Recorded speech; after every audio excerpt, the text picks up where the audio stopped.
The warning klaxons of the mining station Prosperity's edge cut through the artificial atmosphere like a rusted blade through flesh. Dr. Amelia Tran pressed her palm against the observation deck's reinforced plasteel window, watching the mining drones retreat from the asteroid's surface in perfect formation. Too perfect for an emergency withdrawal. Dr. Tran to the command center, immediately. The voice crackling through her comm belonged to Station Commander Hayes, and his tone carried the weight of someone who'd seen things that shouldn't exist. Amelia pushed off from the window, her magnetic boots clicking against the deck plating as she navigated the station's central corridor. The year 3125 had brought humanity many marvels: faster-than-light communication, quantum processors that could simulate entire galaxies, and medical nanobots that made death itself negotiable. But artificial gravity still eluded them in smaller installations. The mining stations that dotted the outer system relied on rotation and magnetism, creating a constantly shifting sense of orientation that took months to master. The command center buzzed with activity despite the skeleton crew. 3 technicians hunched over holographic displays showing seismic readings, chemical compositions, and drone telemetry from Zeta 12, the asteroid they'd been methodically stripping for rare Earth elements for the past 18 months. What should have been routine data streams now painted an impossible picture. "Commander Hayes," Amelia said, noting the tension in his shoulders as he studied the central display. "You called for me?" Hayes turned, his weathered face grave. At 63, he'd overseen more asteroid mining operations than anyone in the Titan Consortium, but today he looked like a man confronting his first day in space. "Dr. Tran, I need your expertise. We've encountered something unprecedented." The main hologram shifted, displaying a 3-dimensional model of Zeta 12's interior. What Amelia saw defied immediate comprehension. Where their scans had previously shown a solid core of compressed metals and rare minerals, now there was a vast hollow chamber. Inside that chamber, something enormous waited. The mining drones broke through into a cavity approximately 4 kilometers in diameter. Hayes continued. Initial scans suggested a natural formation, possibly a gas pocket, that had somehow maintained structural integrity. But then, he gestured, and the hologram zoomed in on the chamber's contents. Amelia's breath caught in her throat. The object was clearly artificial, a smooth, curved structure nearly 3 kilometers long with what appeared to be dormant systems running along its hull. Organic curves flowed seamlessly into geometric patterns that suggested both advanced engineering and biological growth. "How is this possible?" Amelia whispered. "Our deep core scans showed no signs of artificial structures. The asteroid's composition is consistent with typical outer system formation, 4.2 billion years old, standard carbonaceous chondrite with metallic inclusions." "That's what I was hoping you could tell me," Hayes said. "Your expertise in xenoarchaeology and first contact protocols makes you the only person on this station qualified to assess what we're dealing with." Amelia studied the readings more carefully. The object's hull material didn't match any known alloys, and its energy signature was minimal but present, a faint electromagnetic field that pulsed with an almost biological rhythm. "Commander, this isn't just an artifact. Look at these bioelectrical readings. Whatever this is, it's alive." The command center fell silent, except for the gentle hum of life support systems. In the 3 centuries since humanity had first ventured beyond Earth's solar system, they've found countless worlds bearing the remnants of ancient civilizations, ruins, artifacts, even fossilized remains of creatures that had once reached for the stars. But never had they encountered anything that still lived, still waited in the darkness between worlds. "Sir," interrupted Technician Chen from her station, "I'm receiving new data from the proximity drones. The object is responding to our presence." The hologram updated in real time, showing subtle changes in the object's energy signature. Systems that had been dormant for eons were beginning to stir, like a vast creature slowly awakening from hibernation. "It's been waiting," Amelia said, the implications settling over her like ice. "Commander, we need to establish a safe perimeter immediately. If this is a ship, and all evidence suggests it is, we have no idea what its defensive capabilities might be or what its occupants' intentions are." Hayes nodded grimly. "Already in progress. I've ordered all mining operations to cease, and pulled our drones back to minimum safe distance. The question is, what do we do next? Before Amelia could respond, every display in the command center flashed red. New data streams flooded in from the long-range sensors, showing energy signatures that had been absent moments before. Deep within the asteroid, something ancient was waking up. Dr. Tran, Hayes said quietly, I'm authorizing you to take the research vessel Kepler's Dream down to investigate. Choose your team carefully. We may be dealing with the greatest discovery in human history, or the greatest threat. The Kepler's Dream was a state-of-the-art research vessel, built for close-quarters investigation of potentially dangerous phenomena. Its hull incorporated the latest metamaterial technology, capable of shifting between transparency and opacity while maintaining structural integrity that could withstand anything short of a direct hit from a fusion torpedo. As Amelia guided the ship through the mining tunnel that led to the mysterious chamber, she felt the weight of history pressing down on her. Her team consisted of 3 specialists: Dr. Marcus Webb, a xenobiologist whose enthusiasm for discovering new life forms was matched only by his sometimes reckless curiosity; engineer Sarah Volkov, whose expertise in alien technology had proven invaluable during the investigation of Proxima ruins 5 years earlier; and Lieutenant James Park, a military liaison whose presence Commander Hayes had insisted upon for security purposes. Preliminary scans confirm what we observed from the station, Webb reported from his position at the science console. The object's bioelectrical activity has increased by 47% since we began our approach. It's definitely aware of our presence. Amelia adjusted their trajectory slightly, giving the massive object a wide berth as they entered the chamber. Up close, the sheer scale of the thing was overwhelming. The ship, for she was now certain that's what it was, dwarfed anything humanity had ever constructed. Its hull was a masterwork of engineering and biology, with sections that pulsed gently, with bioluminescent patterns, and others that seemed to shift and flow like living tissue. Sarah, what are you reading from those hull sections? Amelia asked. Volkov's fingers danced across her engineering console, analyzing the spectral data flowing in from their sensors. It's unlike anything I've ever seen. The material appears to be a hybrid of organic compounds and crystalline structures. Some sections are clearly mechanical, power conduits, what might be weapon systems, docking bays, but they're integrated so seamlessly with biological components that it's impossible to say where the technology ends and the life form begins. That suggests a level of bioengineering far beyond anything we've achieved, Webb added excitedly. The implications for medical technology alone. Focus, Marcus, Amelia interrupted gently. We need to understand what we're dealing with before we can consider applications. Lieutenant Park, who had been unusually quiet during their descent, finally spoke up.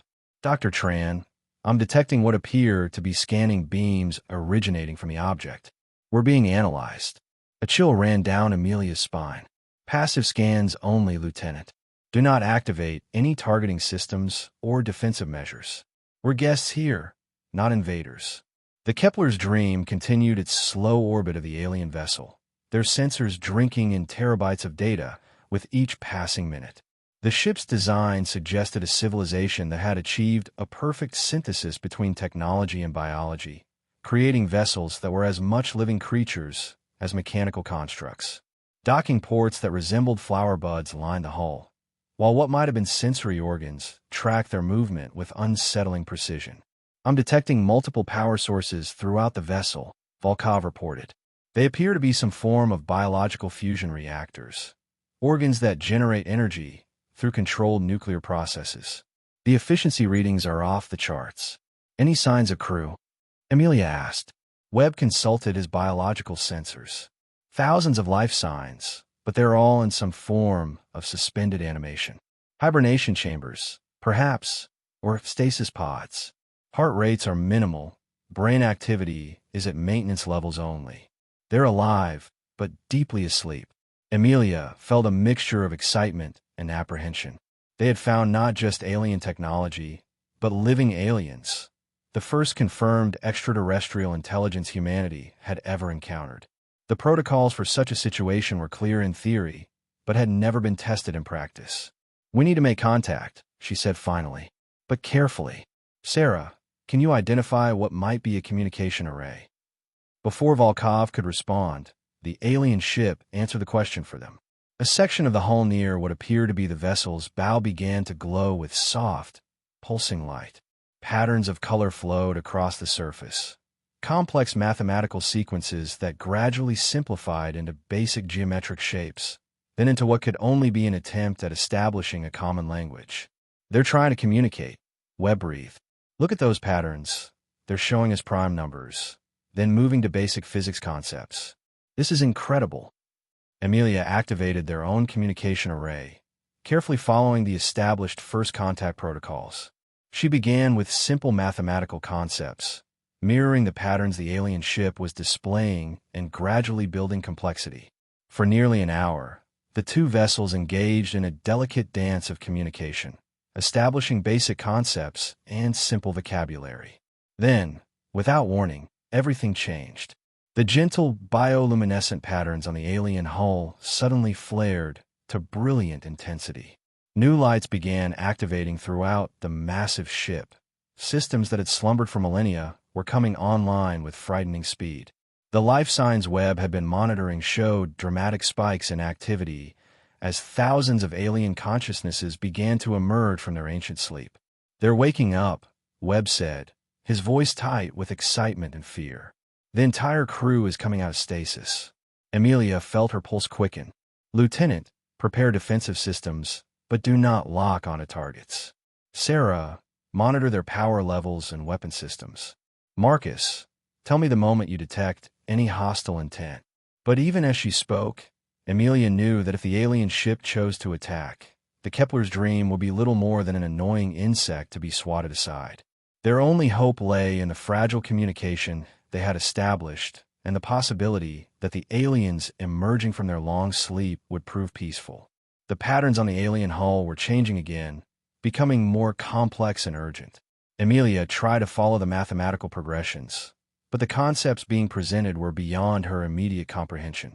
The aliens were trying to tell them something important, something that their primitive translation systems couldn't yet interpret. Then the hull of the alien ship began to open.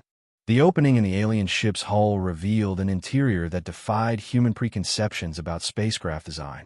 Instead of mechanical corridors and sterile bulkheads, the Kepler's Dreams camera showed what appeared to be a vast organic chamber filled with flowing, luminescent structures that pulsed with the same rhythm as a heartbeat. Trees, or something analogous to trees, grew from the floor and walls, their branches intertwining to form a complex network of conduits and passages. "It's a garden," Webb whispered in amazement. "They've created a living ecosystem inside their ship." A figure emerged from the organic depths of the chamber, tall, graceful, with an elongated form that seemed perfectly adapted to zero gravity. The alien skin had the same bioluminescent quality as the ship itself, with patterns of light flowing beneath the surface like thoughts made visible. Her arms moved with fluid precision, while sensory organs that might have been eyes clustered around what could loosely be called a head. "Dr. Tran," the alien spoke, its voice emerging directly from the Kepler's Dreams communication system with startling clarity. "I am. The closest translation in your language would be caretaker of the long journey. We have learned your language from your communications with our ship. We must speak." Amelia felt her heart racing. After centuries of searching, humanity had finally made contact with an intelligent alien species. But something in the caretaker's tone suggested this wasn't the hopeful first contact scenario that xenobiologists had dreamed of. "Caretaker," Amelia responded carefully, "I am Dr. Amelia Tran, representing humanity and the Titan Consortium. We welcome this opportunity to meet and learn from each other." The alien's luminescent patterns shifted, taking on colors that somehow conveyed deep sadness and ancient weariness. "Dr. Tran, I must inform you of a terrible truth. Your species, you are not what you appear to be." "I don't understand," Amelia said, though a cold dread was already forming in her stomach. "We are the architects," the caretaker continued. "We have traveled the galaxy for over 2 million of your years, studying the rise and fall of civilizations. We have observed the birth of intelligence in hundreds of species across thousands of worlds. And we have learned to recognize the signs of what you would call corruption. On the main display, new images began to appear, holographic representations of various alien civilizations that the architects had encountered. Some showed peaceful, harmonious societies living in balance with their environments. Others depicted worlds consumed by war, their surfaces scarred by weapons of unimaginable destruction. Your species exhibits the characteristics of what we term viral intelligence, the caretaker explained. You consume resources without regard for sustainability. You expand aggressively across available territory. You engage in constant conflict among yourselves while presenting a united front against external threats. Most critically, you have developed the capability for interstellar travel before achieving the wisdom necessary to use it responsibly.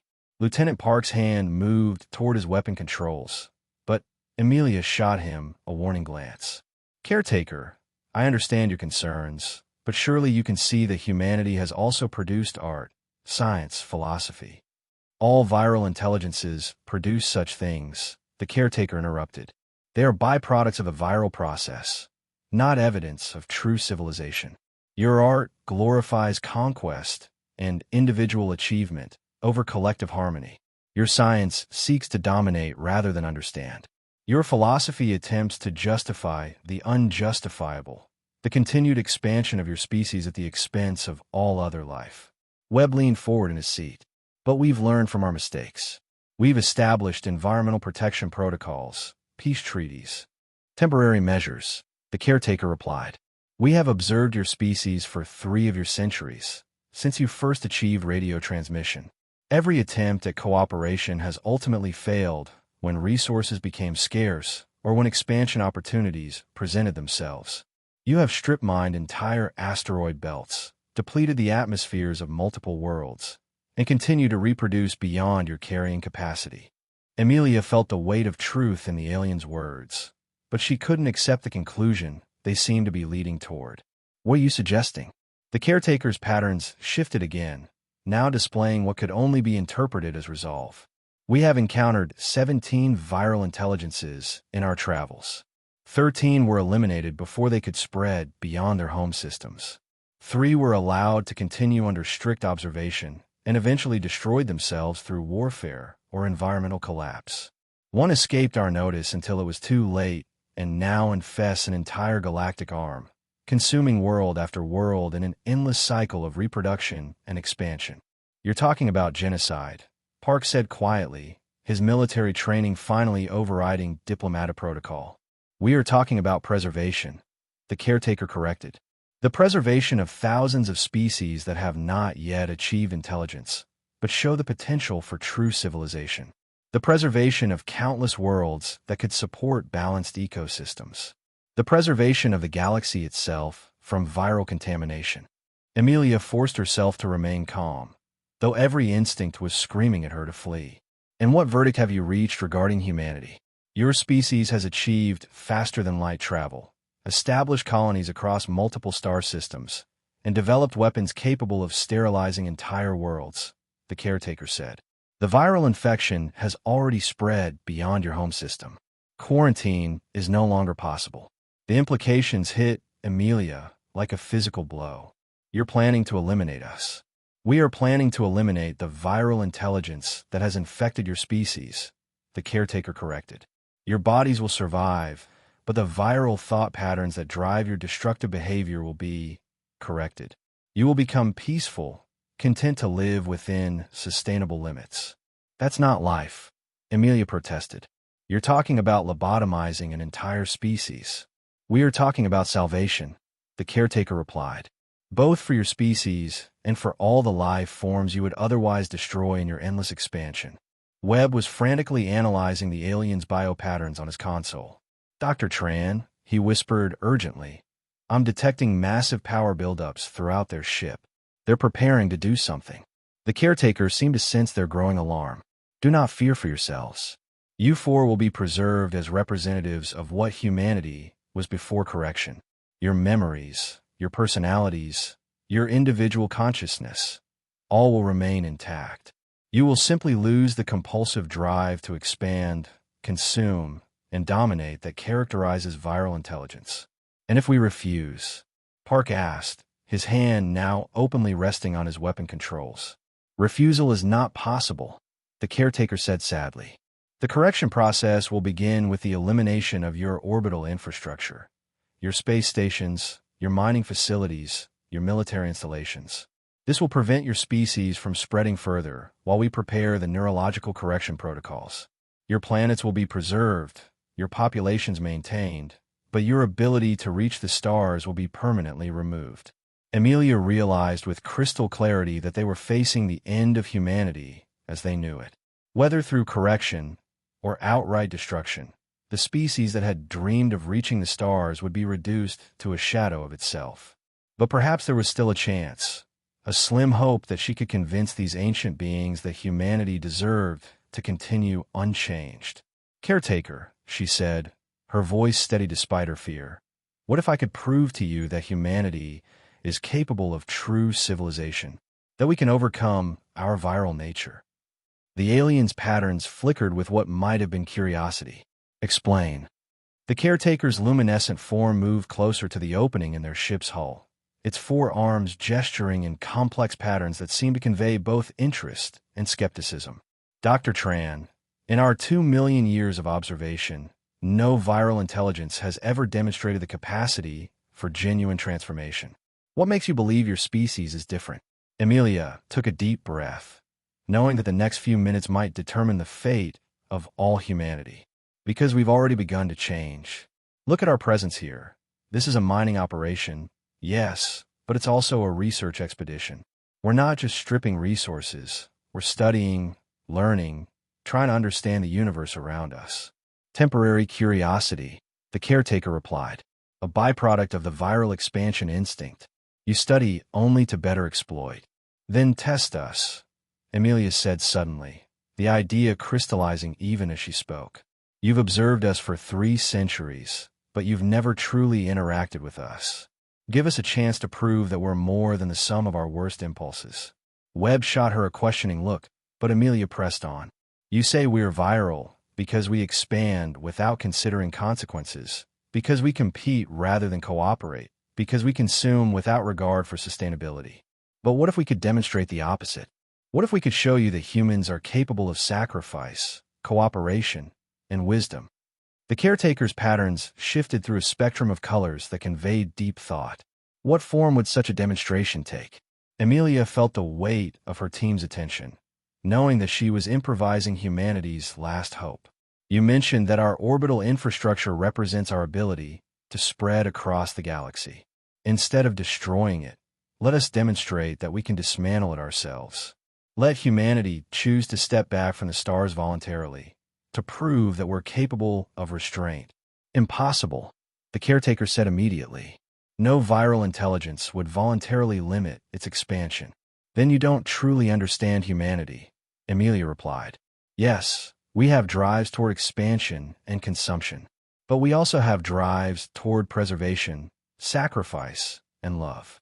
We have parents who would give up everything for their children's future. We have individuals who dedicate their lives to protecting endangered species or preserving natural habitats. Lieutenant Park leaned forward in his seat. Dr. Tran, with respect, you're talking about asking our entire civilization to abandon everything we've worked toward for 3 centuries. Am I? Amelia turned to face her team. Am I talking about asking humanity to choose its own future rather than having it chosen for us? Volkov looked up from her engineering console. The power buildup in their ship is continuing. Whatever they're planning, they'll be ready to implement it within hours. Amelia turned back to the caretaker. How long would you give us? How long to prove that humanity can choose wisdom over expansion? The test you propose is meaningless, the caretaker said. Even if some individuals demonstrated restraint, the viral nature of your species would reassert itself within generations. We have seen this pattern before, but you've never seen it tested under observation, Webb interjected, his scientific mind grasping the implications. You've always intervened before allowing species to demonstrate their potential for growth. The caretaker's patterns flickered with what might have been surprise. Your colleague raises an interesting point, Dr. Tran. We have indeed acted preemptively in all previous cases. Then give us the chance to be different, Amelia pressed. Not just individuals, but our entire species. Present humanity with the choice: continue expanding and face certain destruction, or voluntarily constrain ourselves and prove that we've evolved beyond our viral nature. A long silence filled the chamber, broken only by the gentle hum of the ship's life support systems and the subtle bioelectrical sounds emanating from the alien vessel.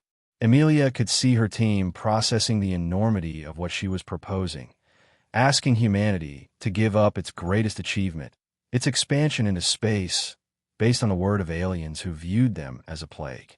"The test you propose has one critical flaw," the caretaker finally said. "Even if your species chose restraint, how would we verify that it was genuine and not simply a temporary strategic retreat?" "Because," Amelia said, the final piece of her plan falling into place, "we would ask you to help us dismantle our expansion capabilities. Not destroy them. Work with us to convert our orbital infrastructure into something beneficial. Turn our mining stations into research facilities dedicated to preserving and studying life rather than exploiting resources. Convert our military installations into monitoring stations that watch for and protect against genuine threats to galactic stability." The implications of her proposal settled over the group like a heavy blanket. She was asking humanity to voluntarily become junior partners to an alien civilization that had already judged them unworthy of independence. "You would place your species under our permanent supervision," the caretaker observed. "I would ask my species to choose cooperation over domination," Amelia corrected, "to prove that we can evolve beyond our viral nature by working with you instead of against you." Webb was frantically checking his readings. "Dr. Tran, I'm detecting changes in the ship's biopatterns. I think they're communicating with others of their kind." The caretaker confirmed this observation. "I am consulting with the other architects aboard our vessel. Your proposal is unprecedented. We have never before offered partnership to a species exhibiting viral characteristics." "Because you've never given them the chance to change," Amelia said. "Evolution doesn't happen overnight. It requires time, pressure, and the right environmental conditions. You could provide those conditions." Another long pause. Then the caretaker's patterns shifted to colors that seemed to convey cautious hope. "Dr. Tran, we will offer your species a single test. You have 72 of your hours to present our proposal to your leadership and receive a unanimous decision from all major human governments. If humanity chooses to voluntarily dismantle its expansion infrastructure and submit to our guidance, we will spare your species and work with you to develop true civilization. If humanity refuses, or if the decision is not unanimous, we will proceed with the original correction protocol. 72 hours to convince every government on Earth and every colony world to give up humanity's greatest achievement," Park said quietly. "Dr. Tran, that's impossible." "It's the only chance we have," Amelia replied. "Caretaker, we accept your terms. Then return to your people," the caretaker said. "We will monitor your communications and await your decision. Be aware that any attempt to attack us or evacuate your populations will be considered a rejection of our offer." As the Kepler's dream began its journey back to the mining station, Amelia stared at the alien vessel shrinking behind them. She had bought humanity time, but the price of that time might be everything that made them human. The question now was whether her species would choose survival over freedom, and whether that choice would be enough to satisfy beings who had judged civilizations for 2 million years. The clock was ticking, and the future of humanity hung in the balance. The communication chamber aboard Prosperity's Edge had never seen such desperate activity. Commander Hayes stood at the center of a storm of technicians and communication specialists, all working frantically to establish simultaneous connections with Earth, the lunar colonies, Mars Central, the Jupiter Mining Consortium, and the 17 inhabited worlds of the outer colonies. The quantum communication array, normally used for routine administrative reports, was being pushed far beyond its design limits. "Dr. Tran," Hayes said as she entered the chamber, "I've managed to establish contact with the Colonial Congress on Earth and the Outer Worlds Council. They're standing by for your briefing, but they're not happy about being pulled into an emergency session without explanation." Amelia nodded grimly. In the 6 hours since their return from the alien vessel, she had been preparing the most important presentation in human history. Every word would be scrutinized, every claim verified, every implication debated by politicians and military leaders who had never seen an alien beyond the fossilized remains found on dead worlds. "Are we recording everything?" she asked. "Full documentation," Hayes confirmed. "Video, audio, sensor readings, and the complete communication logs from your encounter. If they don't believe your words, they'll have to believe the evidence." The main display flickered to life, showing a grid of faces representing humanity's leadership across the solar system and beyond. President Chun of Earth's United Government, Chancellor Morrison of the Mars Federation, Director Yakov of the Jupiter Consortium, and dozens of others. Men and women who had dedicated their lives to humanity's expansion into space were about to be asked to give it all up. "Distinguished leaders," Amelia began. "I am Dr. Amelia Tran, xenoarchaeologist and first contact specialist. 6 hours ago, my team and I made contact with a living alien intelligence. I'm afraid the news is not what we had hoped." She triggered the playback of their encounter with the caretaker, letting the aliens' words speak for themselves. As the recording played, she watched the faces on the screen cycle through disbelief, fear, anger, and finally grim acceptance. When the playback ended, the communication chamber fell silent. President Chun was the first to speak. "Dr. Tran, you're asking us to believe that an alien species has been observing us for 3 centuries and has now decided we're a threat to the galaxy." "I'm asking you to look at the evidence," Amelia replied. "Our sensors confirm that their ship has been dormant inside that asteroid for over 4 billion years. Their technology is so far beyond ours that resistance would be suicide. And their ultimatum is clear: 72 hours to choose cooperation or face correction." Chancellor Morrison leaned forward in his chair on Mars. "And what exactly does correction entail?" Amelia didn't flinch from the brutal truth. "The elimination of our orbital infrastructure and the neurological modification of our species to remove what they call our viral nature. We would survive, but we would no longer be human in any meaningful sense." Director Yakov's face darkened. "So our choices are slavery or lobotomy." "Our choice," Amelia corrected, "is between partnership and extinction. These beings have eliminated 13 previous civilizations and observed the self-destruction of 3 others. They have the power to carry out their threats." The display erupted in a cacophony of voices as dozens of leaders tried to speak at once. Accusations flew, claims that Amelia was lying, that the aliens were bluffing, that humanity should fight rather than submit. Commander Hayes had to activate the priority override system to restore order. "Ladies and gentlemen," Amelia said once the chaos subsided, "I understand your anger. I understand your fear. But we have less than 66 hours to make a decision that will determine the future of our species. We can spend that time debating whether the situation is real, or we can accept the evidence and focus on our response." General Martinez of Earth's United Defense Force spoke up. "Dr. Tran, you said they're monitoring our communications. Are they listening to this conversation?" "Almost certainly," Amelia confirmed. "The caretaker made it clear that any attempt to attack them or evacuate our populations would be considered a rejection of their offer." "Then we're already prisoners," Martinez said grimly. "No," Amelia replied. "We're patients being offered a choice between surgery and death. The question is whether we trust the surgeon." Dr. Sarah Kim, Earth's Secretary of Science and Technology, had been quiet during the exchange, but now she leaned forward with interest. "Dr. Tran, you mentioned that their proposal involves converting our infrastructure rather than destroying it. Could you elaborate?" "They suggested transforming our mining stations into research facilities focused on preservation rather than exploitation. Our military installations would become monitoring stations watching for genuine threats to galactic stability. Essentially, we would redirect our expansion efforts toward cooperation and conservation. Under their supervision," added Premier Volkov of the Europa colonies. "Yes," Amelia admitted, "but consider the alternative. If we refuse, they eliminate our ability to travel between worlds and modify our brains to remove our drive for exploration and expansion. We become gardeners tending small plots instead of explorers reaching for the stars." The debate continued for hours, with leaders across human space wrestling with impossible choices.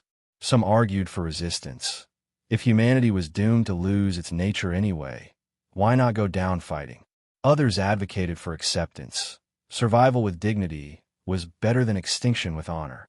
Still others proposed alternatives. Perhaps they could convince the aliens to allow partial expansion, or maybe humanity could prove its worth through smaller demonstrations of restraint.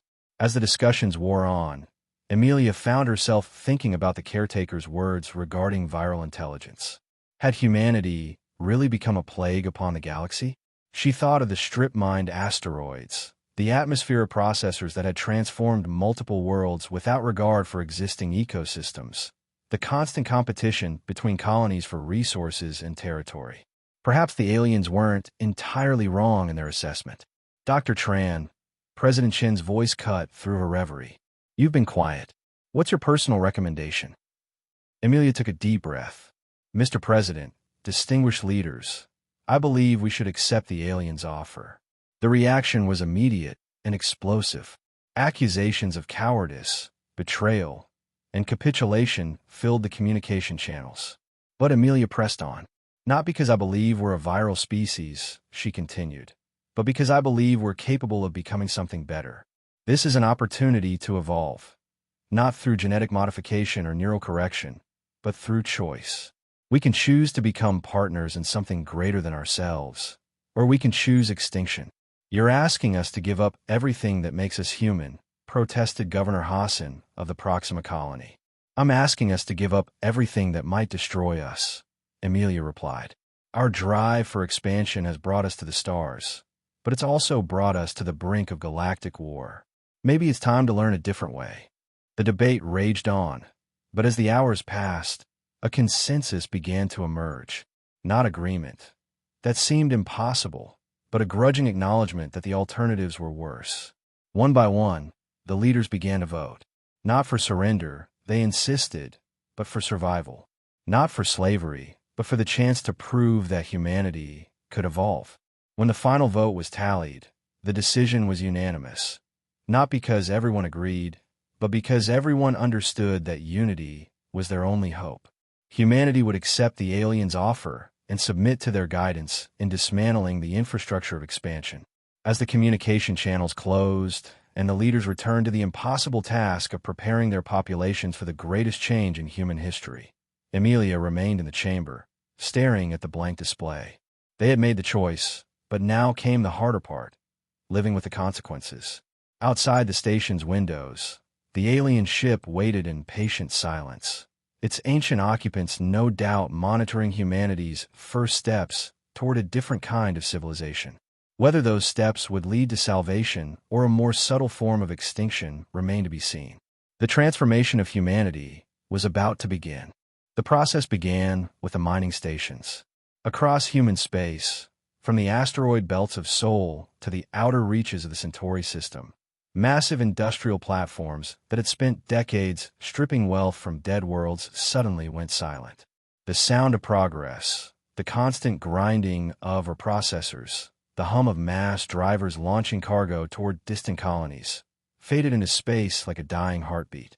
Amelia watched from the observation deck of Prosperity's Edge as the first architect vessels arrived. They emerged from some form of faster-than-light travel that human science couldn't yet comprehend, appearing as graceful, organic shapes that seemed to grow from the fabric of space itself.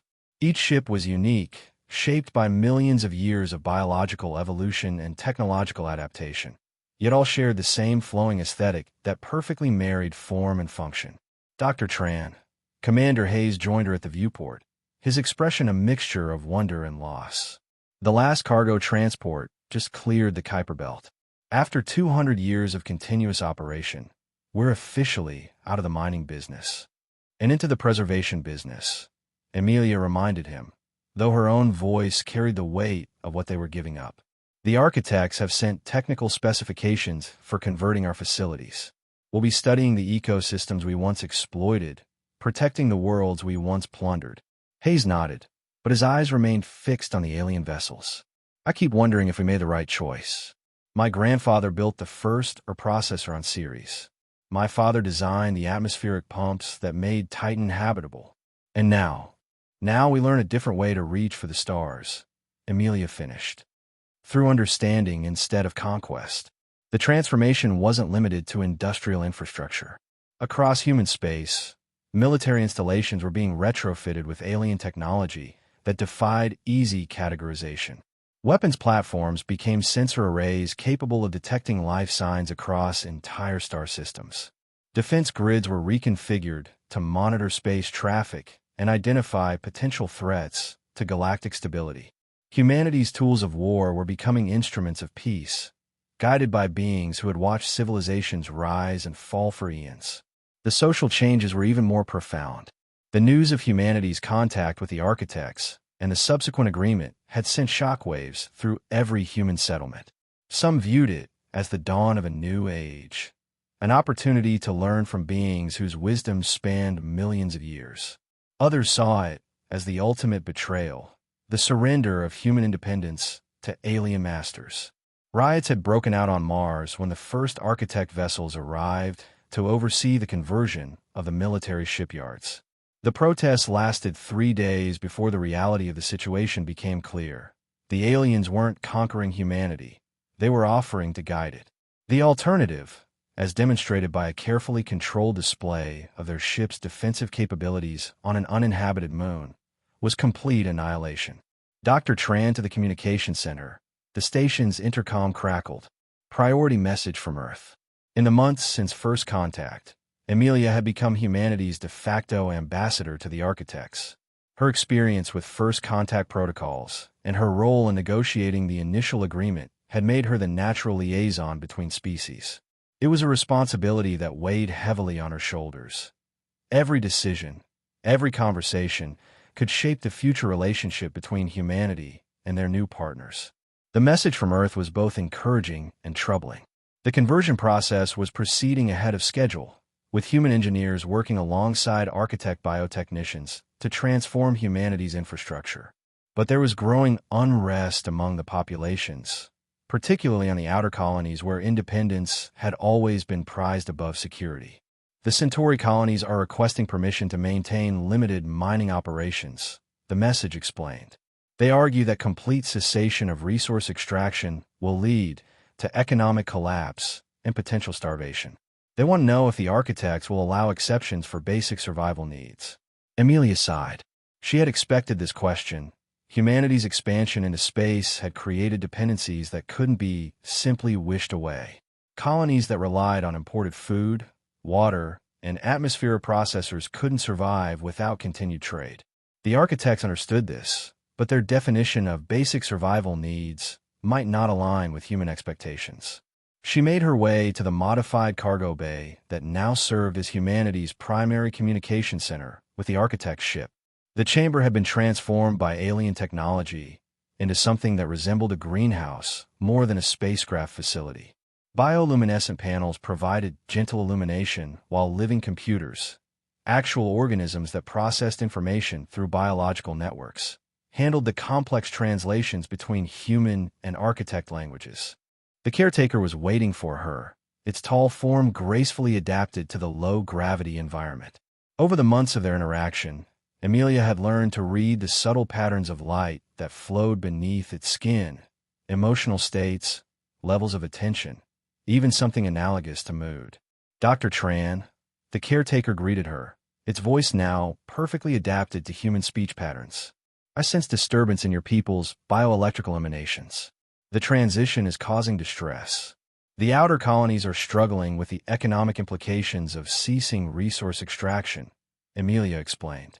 They need to know which activities will be permitted for basic survival. The caretaker's patterns shifted to colors that conveyed deep thought. Your species has created artificial dependencies through overexpansion. Many of your colonies exist in locations that cannot sustain life without constant resource importation. This is precisely the viral behavior we seek to correct. But these people didn't choose their circumstances, Amelia argued.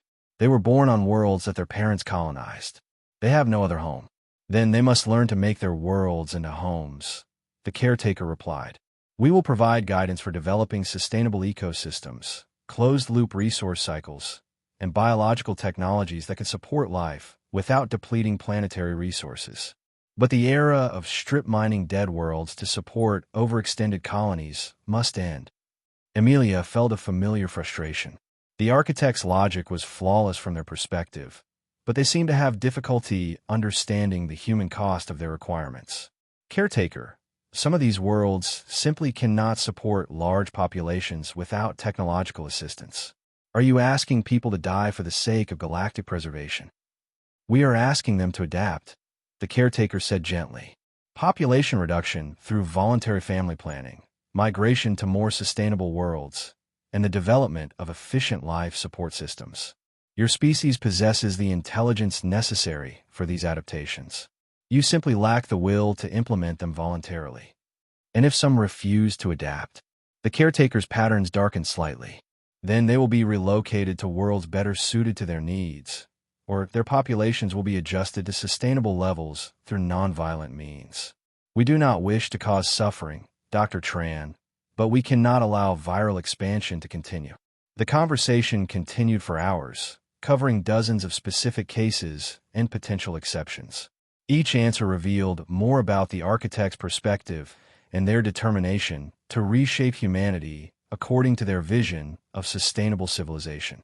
Some of their solutions were elegant, biological technologies that could terraform dead worlds into garden paradises, living computers that could solve resource allocation problems in real time, medical advances that could extend human lifespan while reducing the need for resource consumption. Other solutions were more troubling.